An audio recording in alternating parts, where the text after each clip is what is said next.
Hello aspirants, स्वागत है आप सबका आज की वीडियो में। तो आज हम करेंगे क्लास 7th ज्योग्राफी एनसीईआरटी का chapter number 1 that is our environment, हमारा पर्यावरण या हमारा वातावरण। ठीक है, तो सबसे पहले डेफिनेशन आती है एनवायरनमेंट की। तो पहले एक चीज़ बता देती हूँ कि मैंने बहुत ज़्यादा डिटेल में नोट्स नहीं बनाए हैं, शॉर्ट एंड क्रिस्प नोट्स बनाए हैं जस्ट फॉर रिवीजन। तो बहुत ज़्यादा थ्योरी में नहीं लिखी है, कम से कम पेजेस में कवर करने की कोशिश की है इस चैप्टर को। सबसे पहले आती है डेफिनेशन की एनवायरनमेंट होता क्या है। Place, people, things and nature that surround any living organism is called environment. किसी भी लिविंग ऑर्गेनिज्म के आसपास जो जगह है, जो लोग हैं, जो चीज़ें हैं या जो नेचर है, वो सब मिलकर क्या बनाता है? एनवायरनमेंट बनाता है किसी भी लिविंग ऑर्गेनिज्म के सराउंडिंग में। ठीक है, तो एनवायरनमेंट होता क्या है? It is a combination of natural and man made phenomena. ये एक कॉम्बिनेशन होता है natural and man made phenomena का। नेचुरल चीज़ें भी आती हैं, यानी कि प्राकृतिक चीज़ें भी इसमें आती हैं, और मानव निर्मित दैट इज मैन मेड चीज़ें भी इसमें आती हैं। इसी के साथ आपको एक चीज़ और बता देती हूँ, इस चैप्टर को हम थ्रू बुक ऑलरेडी कवर कर चुके हैं। बुक से एक तरह से मैंने पेज बाय पेज पढ़ा दिया है, तो अभी इसलिए हम बाय नोट्स कर रहे हैं। अब दो चीज़ें हमारे पास आती हैं, एक होता है बायोटिक एनवायरनमेंट, एक होता है एबायोटिक एनवायरनमेंट। अब दोनों में क्या डिफरेंस है? कुछ तो डिफरेंस होगा। तो एक बहुत ही छोटा सा डिफरेंट है, but that means a lot. Difference क्या है वो देख लेते हैं। सो बायोटिक क्या होता है? बायोटिक होता है the world of living organisms, for example plants and animals. जितने भी लिविंग ऑर्गेनिजम्स होते हैं उनके जो दुनिया होता है, उनका जो संसार होता है, उनका जो वर्ल्ड होता है, उसे हम कहते हैं बायोटिक एनवायरनमेंट। ठीक है, इसमें क्या क्या आती हैं? Plants and animals.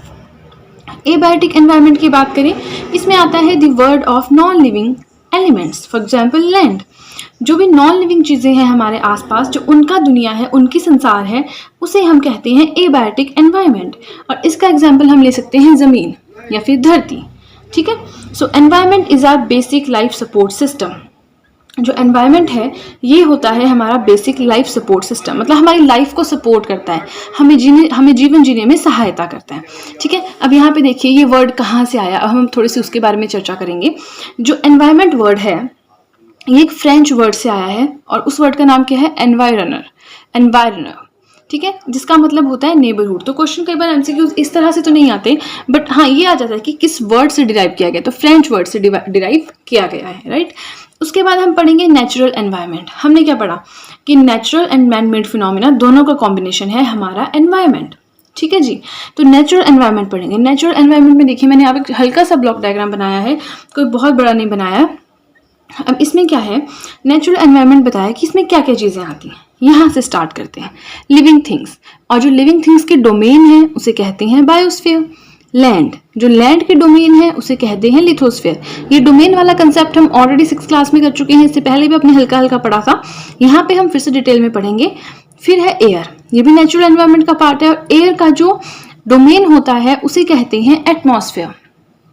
वाटर, जो वाटर का डोमेन होता है उसे कहते हैं हाइड्रोस्फीयर। तो इसमें आपको चीज़ें क्या याद रखें, नेचुरल एनवायरनमेंट में क्या क्या आता है? याद तो है नहीं, बिल्कुल बेसिक चीज़ें हैं, land, air and water plus living things, right. तो अब हम इससे आगे करेंगे लिथोस्फीयर के बारे में कि लिथोस्फीयर क्या होता है, और उसके बाद हम करेंगे कि हाइड्रोस्फीयर क्या होता है। लिथोस्फीयर हमने किसका डोमेन बताया? लैंड का डोमेन बताया, मतलब जहाँ पे जो लैंड वाला पार्ट होता है वो पूरी दुनिया की लैंड मिलकर लिथोस्फीयर बनाती है। तो ये क्या होता है? Hard top layer of the अर्थ।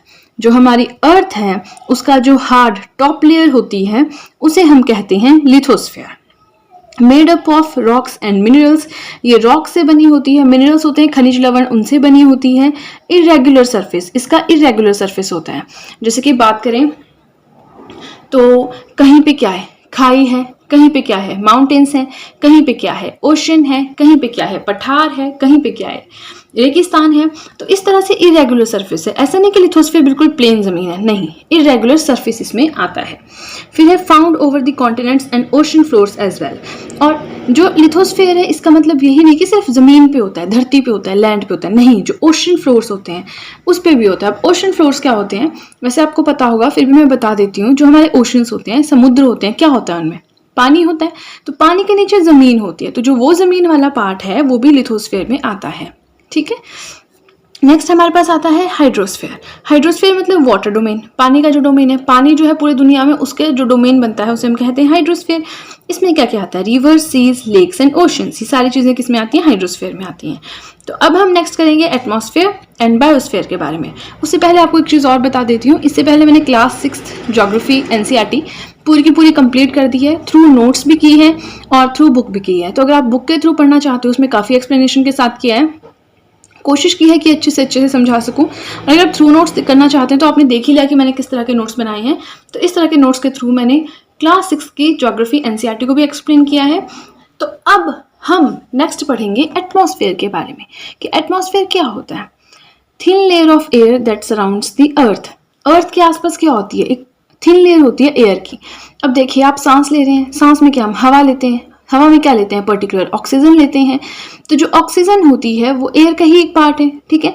तो अब हमें क्या ऑक्सीजन दिखाई देती है, नहीं, ये इनविजिबल होती है, दिखाई नहीं देती। तो एक ऐसी ही लेयर होती है एयर की जो अर्थ के आसपास होती है, वो लेयर मिलकर क्या बनाती है, एटमॉस्फेयर बनाती है, ठीक है। It protects us from the harmful rays of the sun. सूर्य की जो बहुत तीखी तेज किरणें होती हैं उससे हमें बचाती है।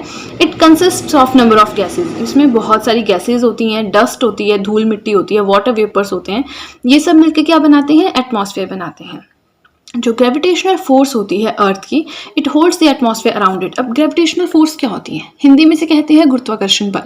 तो जो गुरुत्वाकर्षण बल होता है वो जितनी भी चीज़ें हैं हमारे आसपास उसको हम अर्थ की तरफ अट्रैक्ट करता है। अब देखिए, अगर हम ऊपर की तरफ कुछ फेंकते हैं, जैसे फॉर एग्जांपल आपके पास बॉल पेन है, आप उसे ऊपर की तरफ फेंकिए, वो नीचे की तरफ आएगा। गुरुत्वाकर्षण बल है, ग्रेविटेशनल फोर्स है, तो एयर पे भी वो चीज़ लागू करती है। ग्रेविटेशनल फोर्स आपने काफ़ी ज़्यादा पढ़ा होगा, मैं एक्सप्लेन नहीं करूँगी यहाँ पे ज़्यादा, बट ग्रेविटेशनल फोर्स की वजह से ही जो हमारा एटमॉस्फेयर है वो अर्थ के आसपास है, ठीक है जी।